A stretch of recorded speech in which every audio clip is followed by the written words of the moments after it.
in the not-too-distant future, following the rapid succession of World Wars III and IV, plus the hidden horrors of secret World War II.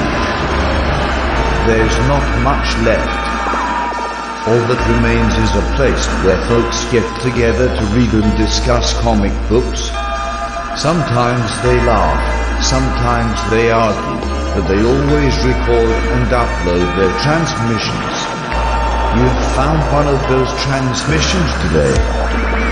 Welcome to the last comic shop.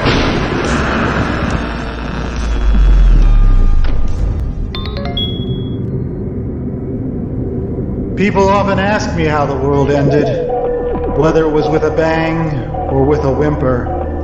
And all I can say is, first they came for the drive-ins, and nobody said anything.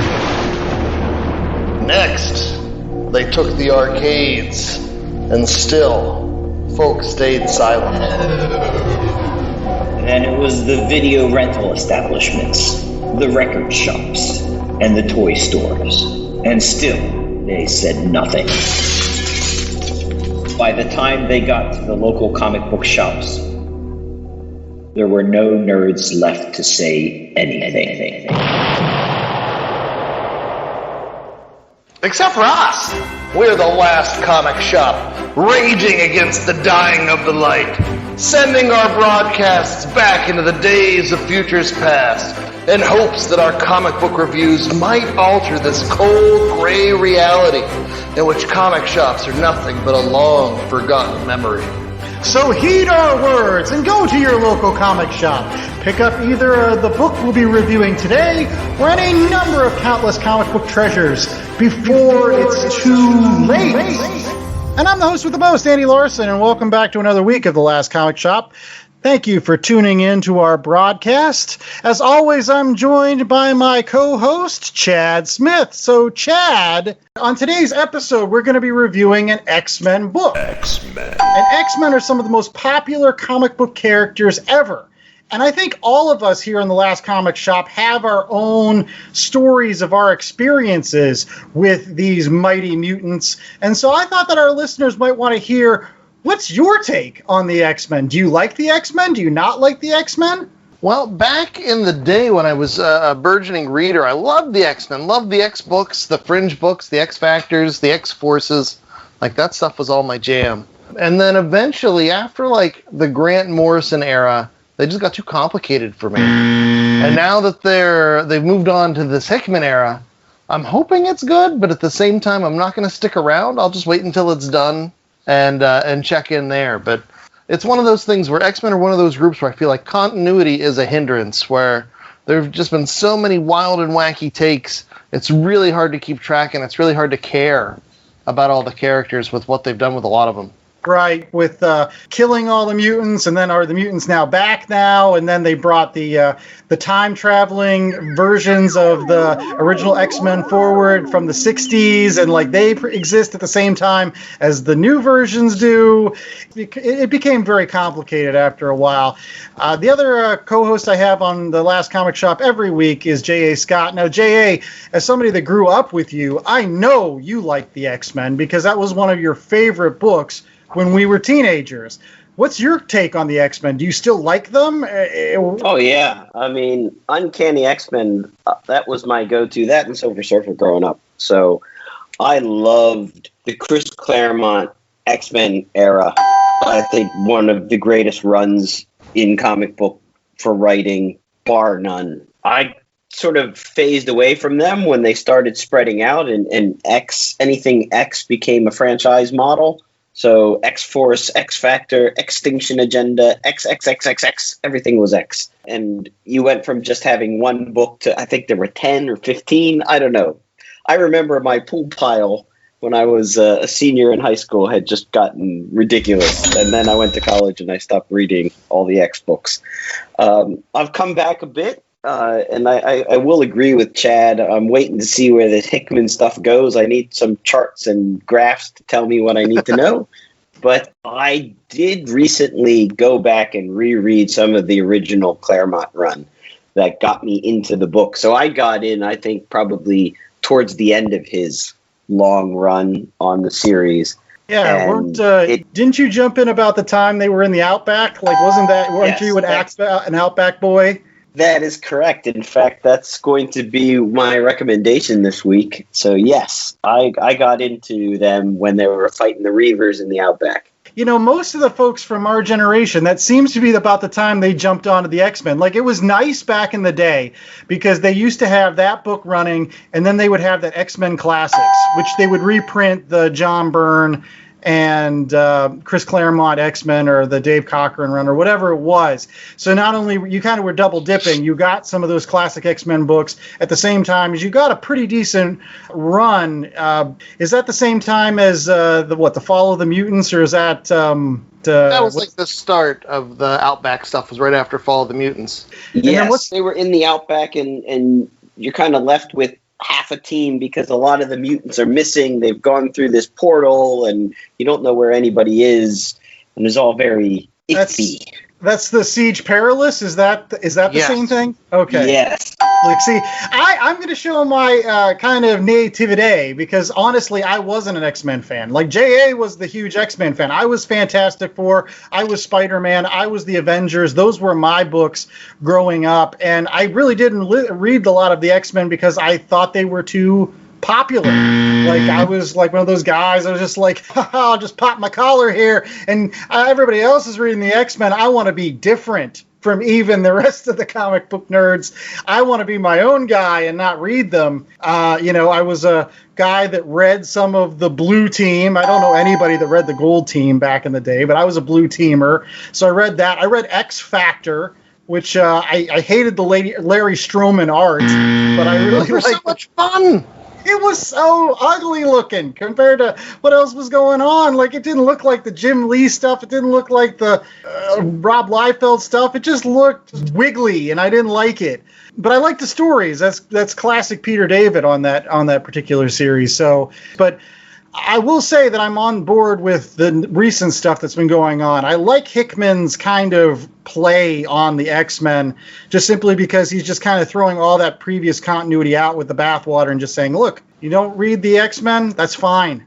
You don't have to. You can just read my run. I'm reimagining everything for you. And it's fine. I mean, I just picked up X of Swords, which is like the next big event after the Powers of 10, House of X. There you go. And I want to read it on this show. So if you're a fan of X of Swords, make sure that you're tuning into the Last Comic Shop in the upcoming weeks. We're going to be definitely reviewing that particular book. Is it X of Swords or 10 of Swords? X of Swords, 10 of Swords. It's all the tarot cards again, I think. It's iPhone of Swords. There you go. But in any case, yeah, we'll be reviewing that on an upcoming episode, and it's available out in hardback. It came out a couple weeks ago. But in any case, we're not covering that particular book on today's program. We are covering X-Men Grand Design by Ed Piskor. And we'll be right back with that review right after these messages.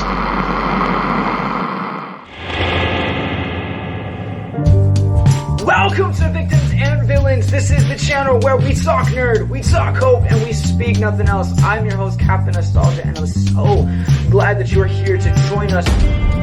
Victims and Villains is a podcast and YouTube channel that marries pop culture and suicide prevention, producing content with the intent to let people know that there is hope and that there is a better way, and that each and every listener has value and worth.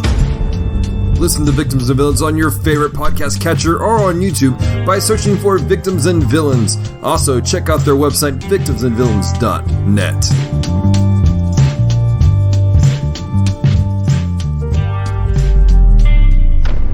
All right, we're back with more of The Last Comic Shop, and on today's program, we're going to be reviewing a very interesting book. It is done by a local Pittsburgh native. As you might know, before the post-apocalypse, we all lived in Pittsburgh or hailed from the Pittsburgh area. Well, anyway, not my cousin. Close enough. But it is Ed Piskor. He decided that he wanted to do basically a retelling of all of the X-Men continuity, and he did it in a series of books called X-Men Grand Design. And so, Chad, was this just solely Ed Piskor? Was he involved with anybody else on this particular project? Well, no. So Ed Piskor does all the cartooning. So that includes your letters, that includes your art, that includes your colors. And I'm reading from the Treasury edition, which Ed Piskor is one of the few people I think he demanded his work be collected in these Treasury-sized formats, that oversized format. Oh, yes. And so there's lots of cool extras in here, including he recolored X-Men #1 by Stan and Jack. You know, he included his own colors in there. And let me just say for the record, if I could get Ed Piskor to recolor all the comics, modern, retro, whatever, I would do that thing. Because so often I hate the modern coloring, and they'll reprint old books with modern coloring. No, I want to go backwards. I want to go to the Ed Piskor style. Right. The almost dot matrix kind of four-color. Yes. Old Are they the newsprint. Band-Aid dots? I need to work on my terminology. Some of the biggest problems with the modern recoloring of these old books is that it's too vibrant, it's too crisp. They're not taking into account, I think, the medium. The whole point, and colorists knew this, was that it was going to be four color printing. And so they would make their colors so that it would mesh, and it wouldn't be quite so vibrant on the page when you see it on the newsprint. Right. When you see modern reprints of this stuff where it's really, really yellow or really, really blue, that's just not what it would have looked like on a real comic. It would have been dull. Yeah. So I agree with you on that one. In a good way. Right, and I would say that one thing this book isn't is dull. And speaking of this book, let's get to that 10-cent synopsis. This whole book is 10-cent synopsis. Well, I'll do it. It's easy. So X-Men Grand Design is Ed Piskor's take on the entire X-Men continuity from then till now.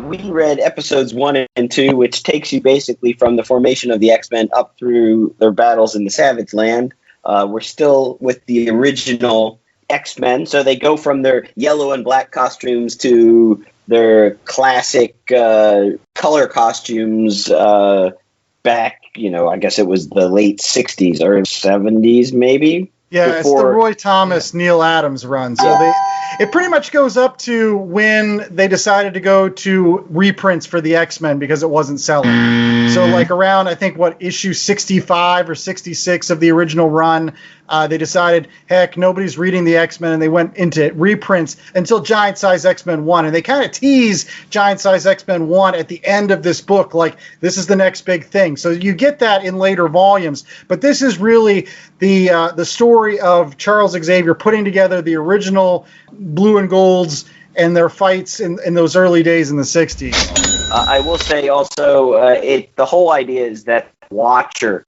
is recording everything he knows, and Eternity wants a report. So that's the conceit. And let me take umbrage, sir. I have umbrages. I don't know if that's a verb. And my umbrage is that this is not the totality of the X-Men until now, because that would be even more of a garbled mess. This is the garbled mess that is the Chris Claremont era of the X-Men, including the Stan and Jack stuff that came before it. But this takes you all the way up until basically the Image guys left. Yeah. With a little bit of Bishop tossed in. Absolutely. Well, I mean, and ultimately, what's nice about this, too, is it's not just exactly a retelling of exactly how the story is told in X-Men. Because if you read the Uncanny X-Men, first it was Stan and Jack, and then basically Stan left, and they gave it to Roy Thomas. And this was like Roy Thomas's first big deal as a writer. Like, he was young, they gave him the X book because nobody cared. And that's when you get stories about, like, I don't know, him fighting the Cobalt Man and, like, the Mutant Master. And what Ed Piskor does is he tries to weave that all into some sort of narrative that then makes sense with the later stuff that Chris Claremont brought to the book, like all the Dark Phoenix saga stuff. And I think that's fascinating because the first pages in this book, what happens, but they retell the story that happened, I think maybe it's Marvel Comics 8, where the original Human Torch and the Submariner fight. And basically the Submariner drowns New York. And he's a mutant, so everybody starts hating mutants because of Namor. And I think that is a tremendous way to start the book. It's like, no, he's one of the first Marvel characters. He was a mutant. Yeah, people have a reason to fear and distrust Namor because he's killed millions in submerging New York City. This is the X-Men with benefit of hindsight. Yeah. As much as we laud these early X-Men books, they were trashed. They were just not to the same standard as the Chris Claremont era. They tended to be standalone issues, villain of the week type stuff. I mean, there was some stuff in the tail end of the Roy Thomas run, because I sat down. One summer, I was really bored, and I decided I was going to read from X-Men 1 to X-Men 66. I just said, I'm going to read this. I don't know what it's about. I got it all in Marvel Masterworks, and I said, I'm going to read this.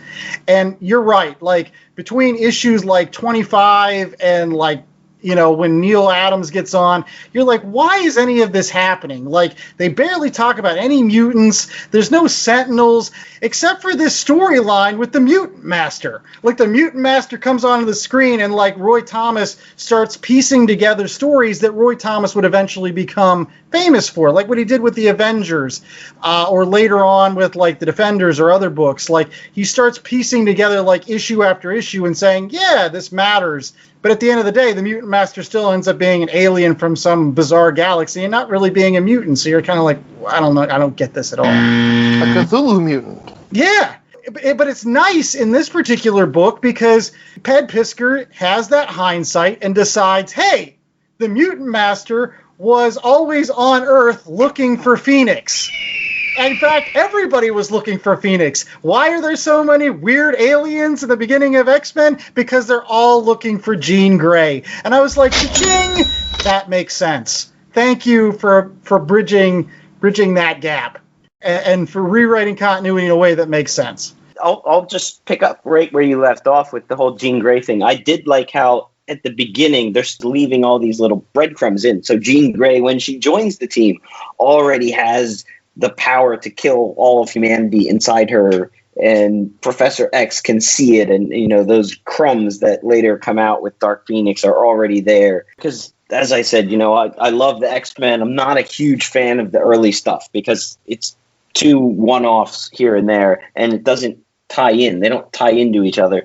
Therefore, the first battles with the Brotherhood of Evil Mutants carry so much more weight in Ed Piskor's grand design because you know what's coming later. I think that's what's interesting. It would be interesting if you gave this book to someone who hadn't read the Chris Claremont X-Men and didn't know what was coming, how they would view this. Because we all know. We know what Dark Phoenix is. We know Days of Future Past. We know these big touchstone moments are coming. So we're reading this it's like a reimagining of a history we already know about from an interesting angle. It's like, oh wow, I never thought about that way. It's like watching somebody's new take on a classic movie, if you will. But it would be interesting to show that or have somebody read it who's never read X-Men before, how they would take all of this. Well, let me answer that because I did that thing. Because when I first got this, I was looking at it, I was like, wow, this would be a cool little primer. It's a little bit underground. It's a little bit hipper than your standard superhero book. But if somebody really wanted to get into the X-Men, this would be a really cool way to do that. And it turns out that is not true. You see, part of this is that, and I'll talk about this, and I'll even gush about the project in itself. But this is art for the sake of people that appreciate that particular art form. And what I mean by that is this is not for noobs. This is like the B-side Van Halen stuff, where it's like, people aren't going to appreciate this. This is the Grateful Dead, the concert tapes. It's not for somebody that's not versed in this material because it's an academic effort that Piskor undergoes to take all this stuff and condense it and to make sense out of it. And it's super impressive, and I don't want you to think I'm dogging that. But so much of the nuance gets left out. And if you don't know that this page is all about this thing, or, oh, this is teasing the Phoenix Saga, or, oh, this is teasing the Hellfire Club, or, oh, this is teasing Mr. Sinister, and, like, if you don't know what that stuff is or who these characters are, this does not make a lick of sense. That's not its purpose. Right. This is to celebrate the X-Men for X-Men fans and people that are familiar with the material. Yeah, it's almost metafictional, to be honest. It is actually it's an homage, but in doing the homage, you just have to understand the source material. And I like that idea that it's a deep cut. It's like for the people who have all the albums and all the bootlegs, this is like the box set that gives you a whole bunch of tapes of original. This is not greatest hits. Well, right. I know that when I was reading it, I think I went a little bit further than a deep cut. I honestly thought it was more like a cover. But just because you like the original song, right? You're like, oh, I really like this song. And then I hear it from this other artist that is really, really good. And I like his voice, just the way that he goes about it. But he's singing a song that I already liked from this other person. And the only reason that I'm really digging that song is because at the end of the day, I still like the song. Sort of, yeah. It's like when they cover an entire album, and you're like, oh, this is somebody's fresh take, but they're still doing the same notes, they're still singing the same songs. But with like a ukulele. It's like Jimi Hendrix played on a ukulele. It's yeah, true. there you go. And this isn't the first time that kind of Ed Piskor has done something like this. Ed Piskor, I first found his work because he did a very similar series of books called Hip Hop Family Tree, in which he basically did the retelling of the entire history of hip hop. And it was done in this kind of same exact format. It was Fantagraphics. They released it in like Treasury format editions. It was multiple volumes. It kind of went through a very similar kind of history with these very dense panels. Like that's one thing that if you're reading X-Men Grand Design or Hip Hop Family Tree, there's a lot of stuff going on. Like he has to cram so much information because you're talking about like what, 66 issues, and he's releasing it in like, I don't know, 120 pages or something for the first 2 volumes. That's crazy to kind of condense that, but it still works. And so like I applaud him for, again, it may be a niche thing, it may be an homage thing, it may be something where you can't give this to new comic book readers, but like for those folks that have enjoyed this, and for me that really doesn't like the X-Men, I like his retelling so much better. Like it makes so much more sense. He cuts out so much of the nonsense in between things and makes things more crisp and more just relatable, and things flow better. Yeah, well, that's where the hindsight comes in with the fact that when Stan and Jack were making these books, when Roy Thomas was writing, when Chris Claremont was writing, they didn't set out with a Bible and like, well, this needs to happen around this time and this needs to happen around that time. They made it up as they went. You know, while it's happening, you know, you're picking up these issues and, you know, you're watching this stuff happen. Like, what's a Siege Perilous? I don't know if he knows, but he's going to make it up next issue, whatever it is. And so because Piskor's he has all that stuff and he can go back to it, and like it really is impressive him turning it into a cohesive story that works as well as it does.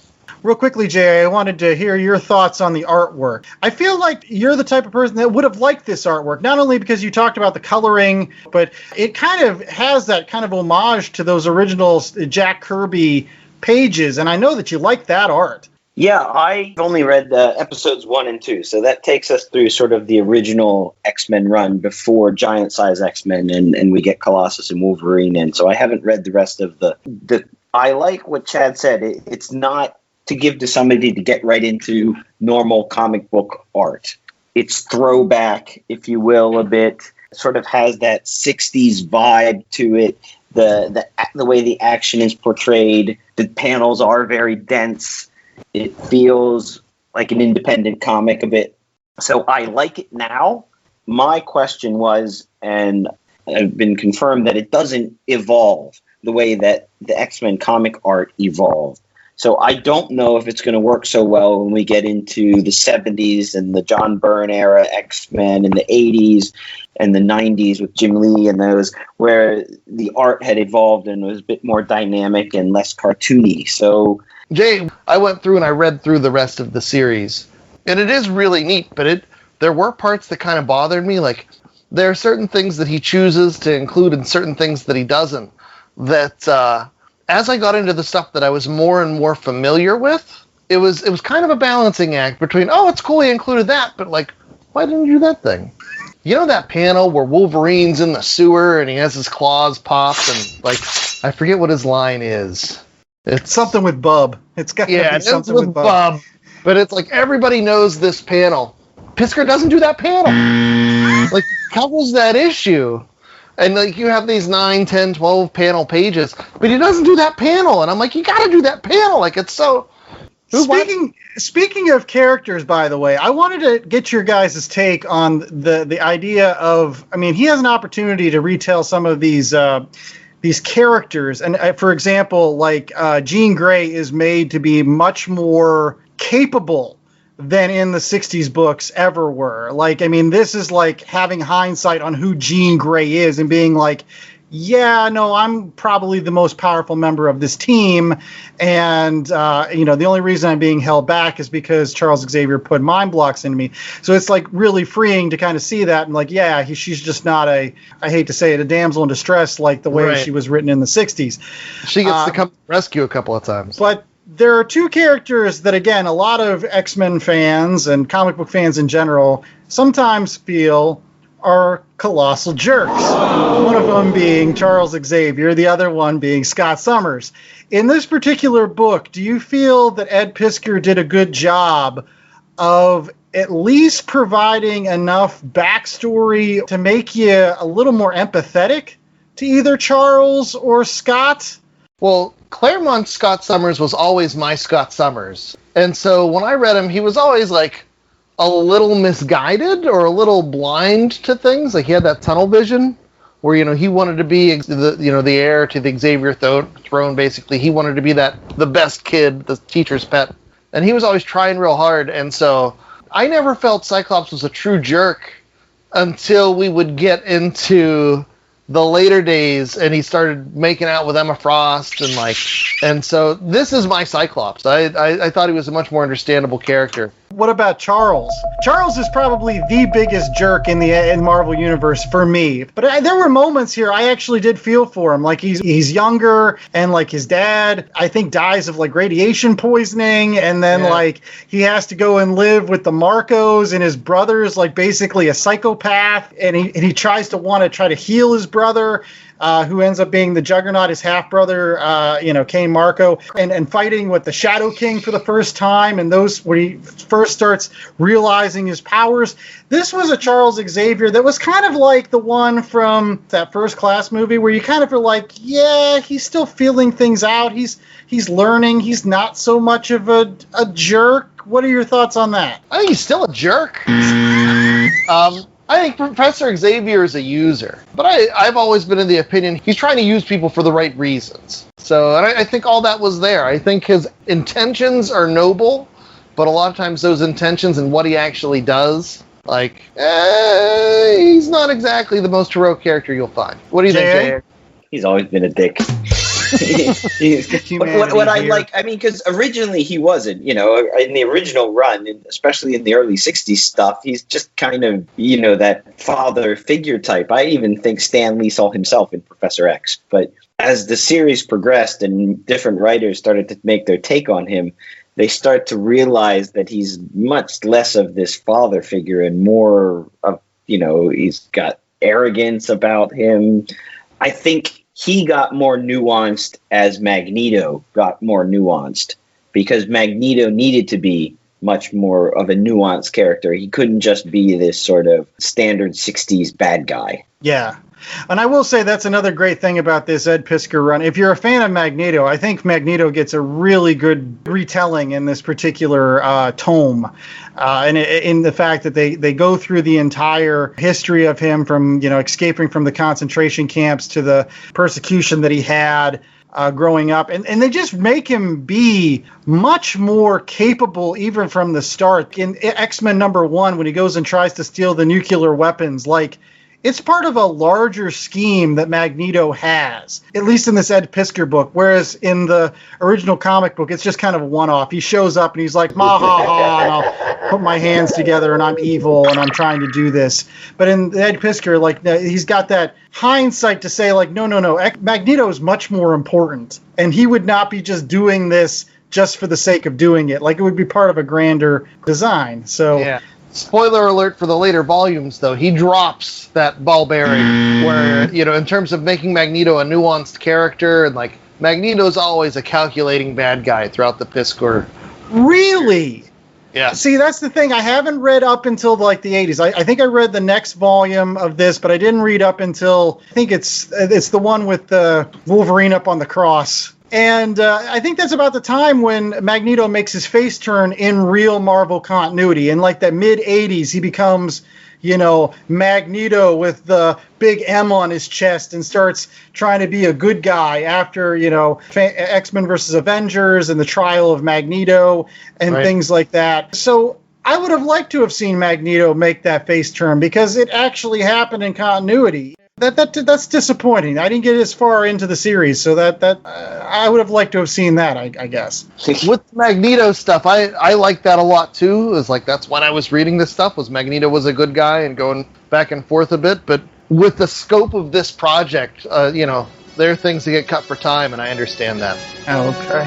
Well, one thing that doesn't get cut for time is The Last Comic Shop. We'll be right back after these messages with our grade ratings, so stay tuned.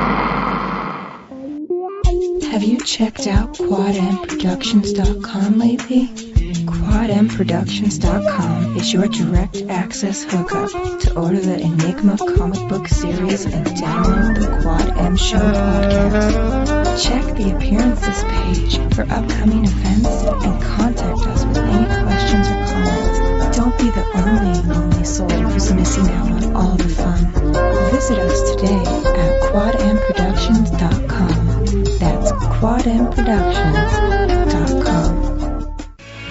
Hey, this is Ken M. Padawan J. Coach Duffy. From the Ocho Duro Parlay Hour podcast. Every week, the ODPH is talking sports, movies, TV, comics, and more. It's always a parlay of topics on each episode. You can find the ODPH on Apple Podcasts, Google Podcasts, iHeartRadio, Spotify, Stitcher, Podbean, and wherever you find great podcasts, such as the one you're listening to right now. Don't forget to check out OchoDuroParlayHour.com, where you can find the links to all of the ODPH social media accounts, links to the bands whose music you hear each week on the show, hashtag 607 podcast info, and parlay points, our companion blog section of the show. Thanks for listening to the ODPH. Now get back to your regularly scheduled podcast. All right, we're back with more of The Last Comic Shop, and it is now time for our ratings, where we assign some sort of value to our particular comic book that we've reviewed this week, because that's what critic shows do. They say, hey, not only did we read this, but we have to assign worth. And on every single episode, we do that out of a 1 out of 4 scale.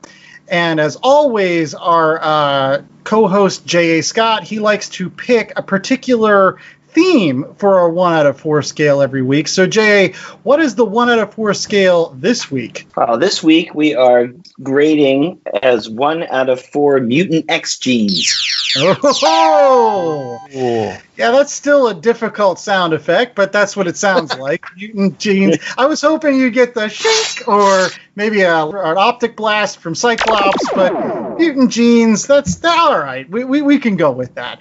We're going to start off with you, J.A., as my guy that I always equate to being a big X-Men fan. Did you enjoy the experiment known as X-Men Grand Design? So, caveat being that this is just episodes 1 and 2, so it's going through the early years of the X-Men. I did enjoy it. I do like that idea that it's a bit of a deep cut. I would say 3 mutant X genes. It made me want to go back and reread some of the early comic books. I've been on the record as saying I actually thought the early runs of X-Men don't stand up that well. You know, I start out my X-Men reading, if I want to go back to the past, with giant-size X-Men. I thought that's when it actually got interesting. So this makes you kind of rethink about the early stuff. I like the way he did that. That being said, it's not something for everyone. 3 X genes out of 4. 3 because it's still telling great stories, and it's about the X-Men, who are like the baddest super team ever. Sorry, Avengers come in second to me. So, all right, Chad, what's your grade? This is really tough for me because there's parts of this that I absolutely love, and like I'm a nerd, I'm a comic fan, and this is nerdy stuff for comic fans. This is academic remastering of the X-Men history. And as somebody who grew up reading X-Men comics in the 80s and 90s, I still, like, not a huge Claremont fan. I read them for the pretty pictures, because trying to figure out what the heck was going on, especially back in the days when you might miss an issue here or there, it's like, what? Why is Colossus over there? This is Betsy Braddock? That's not Betsy Braddock. Like, there was so much that made no sense, and this whole project goes through and makes sense of it. But with that said, I also think that it's too cool for me. Aww. And this, I have this a lot with the Ed Piskor stuff. Like, he's that comics with an X, and, like, there are certain elements here where it's like, I can hang for a good bit of this, but at the end of the day, there's just that element where it's like, all right, I'm a stranger in a strange land here. So I'm gonna say 3.5 mutant genes. I think if you're a fan of old school X-Men, you ever wanted to see everything mapped out in a way that it's a cohesive plan, this is great. But at the same time, there was just enough missing or left out or nuances that were skipped over that, you know, I would shake my fist and be like, I want nuance. All right. Well, I'm going to give this 4. I'm going to give this 4 mutant genes. I really loved this particular book. It just appeals to that hipster mentality of mine. This is the epitome of a retro hipster in which, like, haha, look at me with my French press coffee and my mono record recordings, and going back and revisiting the original Silver Age X-Men and kind of making it relevant for, you know, the modern sensibilities. But it's more that I give this guy so much credit because there's so much that's going into this. And as somebody that sat down and just painstakingly, and I'm telling you, it was painstaking because it was painful to read some of those original X-Men stories from the Silver Age. To have this series out and be able to do a fresh take on it, to kind of cut out all the fluff that didn't matter. Like, you were like, why does Unis the Untouchable even have to exist? Well, they tell you, like, mutants were looked at as sideshow freaks, and that's why in most of the early issues, like, that's what they are. Like, the Blob is hanging out at a carnival, and Unis is working as a professional wrestler. Like, it's because they were, like, looking for legitimacy because they were so shunned by society. That matters. Like, there are threads that are so obvious after you read Ed Piskor's Grand Design that you're like, why didn't people pull on these threads before? Why didn't they start putting these threads together and making the stuff make sense? Again, I'm going to sound like a colossal nerd here. If you read early X-Men in issues 19 and 20, there's this guy called Lucifer, who's just this random alien that happens to be responsible for Charles Xavier being freaking paralyzed. That's a huge thing. And of course, he's not really responsible for it in this particular book, but they at least draw the comparison between Lucifer and the Mutant Master and say, yeah, Lucifer was working for Mutant Master. That's the kind of stuff I love. I love when people draw connections. It matters. And again, like the fact that Namor drowned New York City and that's why people hate mutants. That makes so much more sense than, like, just randomly, yeah, we don't like mutants because they're different. I get that's like an important theme in the X-Men, but it makes more sense that the general populace could point to a mutant and say, he basically killed millions. Yeah, we hate them. Like, that makes sense to me. A triggering point that causes people to fear a particular thing.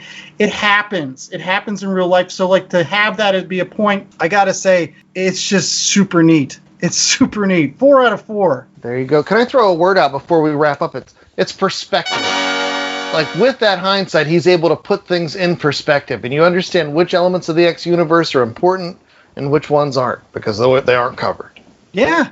Like, did anybody else love those scenes with, like, the Shire, and the reason why the Shire came to the Earth in the first place was to find, again, the Phoenix, how they tortured Scott Summers' dad? It's just some great stuff there. Like, I don't know, I just loved it. Just loved it. Any case, one other thing that I love is when we do recommendations on our particular program every single week. We give you other comic books that you should check out in addition to X-Men Grand Design that you can pick up at your local comic book shops. So we often do 3 recommendations, one that's current, one that's similar, and then one out of left field. Now, I will say that they're all kind of somewhat related to today's book, as we often sometimes do as well. But we're going to go ahead and start off with our similar book, because in some ways it's pretty much the same book, except done with a different team. And I'm going to start, and that's Tom Skioli. Tom Skioli is kind of like Ed Piskor's running buddy. He's also from Pittsburgh. He's also a really kind of indie comics with an X kind of author and artist. He did a lot of really great books. If you've never checked out American Barbarian, that's a great series by Tom Skioli. But he did his own take on this same idea with Fantastic Four Grand Design. Now, it's only 2 issues, but it is really, really good. If you're a fan of the Fantastic Four versus the X-Men, which I don't know how many people are, but he does a great job of reimagining the Fantastic Four's early days, which is somewhat even more convoluted than the X-Men, if that's possible. And he does it in, again, very, very small panels. Everything from their creation to their fights against the Skrulls to Doctor Doom to the coming of Galactus. Now, with issue 2, it kind of goes off the rails a little bit, and he starts injecting a little bit more of his own take on the story. And the what ifs. And so, yeah, because like he starts bringing in the fact that like Sue Storm leaves Reed Richards for Namor and has a kid with Namor, which is again something that was brought up in some of the what if mythology. But again, if you're somebody that likes comic books, that is a comic book historian that has read some of the original Fantastic Four stories, like the original Lee Kirby 100-issue run, then check out Fantastic Four Grand Design, because again, it's very similar to this book, except it does, you know, the world's greatest comic magazine, the kind of the same justice. So now we've got J.A., who's going to do our kind of like out of left field book a little bit. Yep, and it's a bit of a throwback, but it's related to the X-Men. Reading this Grand Design got me thinking about some of my all-time favorite Uncanny X-Men books. And when I think of great covers and great runs and eras within the long history of the Uncanny X-Men, I always go back to the Outback era of the X-Men. After the fall of the mutants and the Morlocks have all been murdered underneath Manhattan, and the X-Men have to flee, and they flee to Australia. And there's a couple of years there where basically there's almost no team. They're pretending to be dead. And my favorite issue probably is issue 251, and that's the one where Wolverine is up on the X-Cross with brilliant Mark Silvestri art. It's just this green Wolverine, and the X, the cross he's on is green, and the great purple background. It's just beautiful, beautiful art on the cover of that. And it's basically Chris Claremont taking all the cards that he's been playing with for the last 10, 15 years and shuffling them all up and redealing a new deck. That's this era. So he's broken apart the X-Men. They've all disappeared. They've all gone away. And then he starts to bring back the originals, some new ones. He shuffles them up, and it's setting the scene for what then became probably what everybody knows about the X-Men, which is the mid-90s X-Men of the Jim Lee era of the cartoon, where you get the red team, the blue team, and the gold team. So this is the era right before that, where Claremont is pulling all those cards that he's been playing with and shuffling them all up again and redealing a new hand. He's setting everything up for a new era of greatness. I believe they even said that. I think that was one of their marketing bits.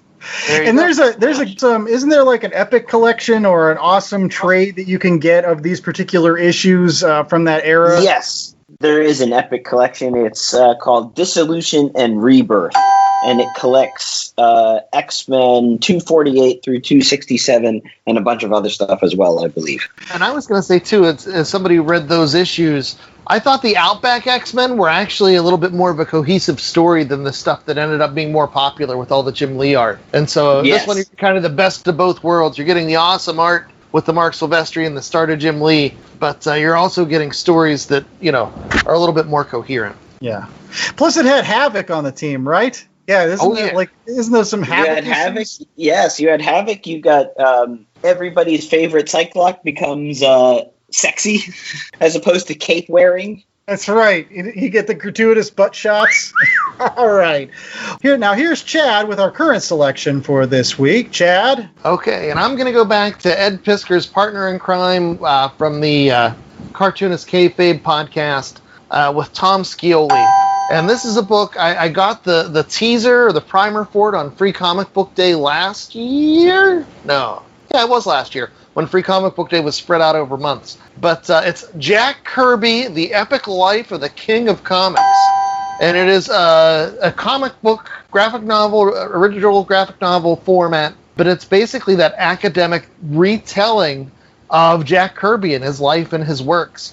And as somebody who's a fan of the history of comics, Jack Kirby is such a central figure.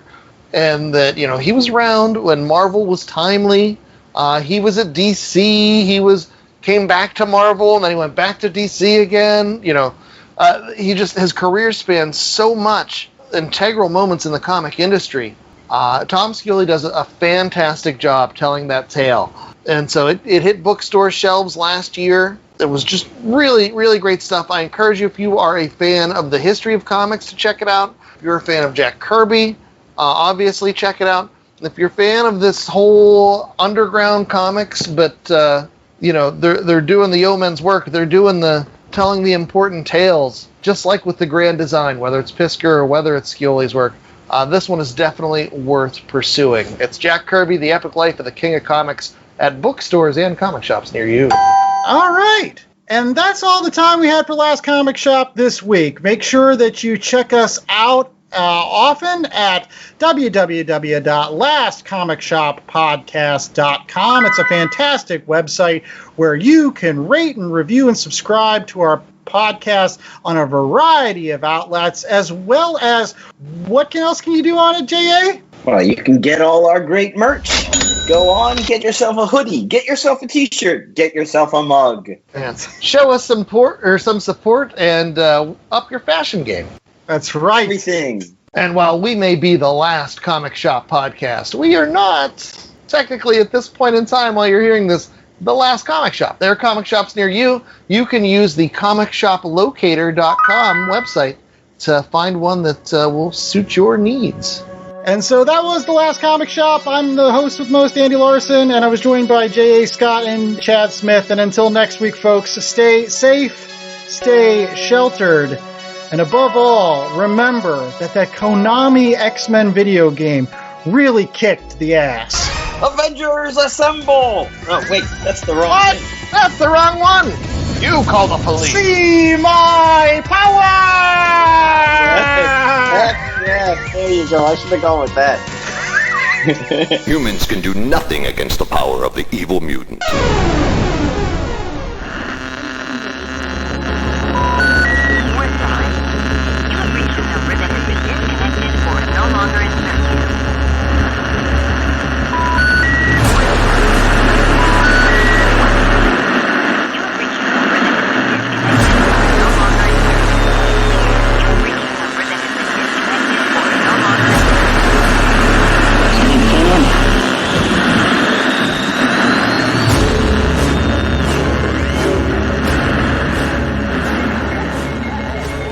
The Last Comic Shop was a 2021 Black Angus production.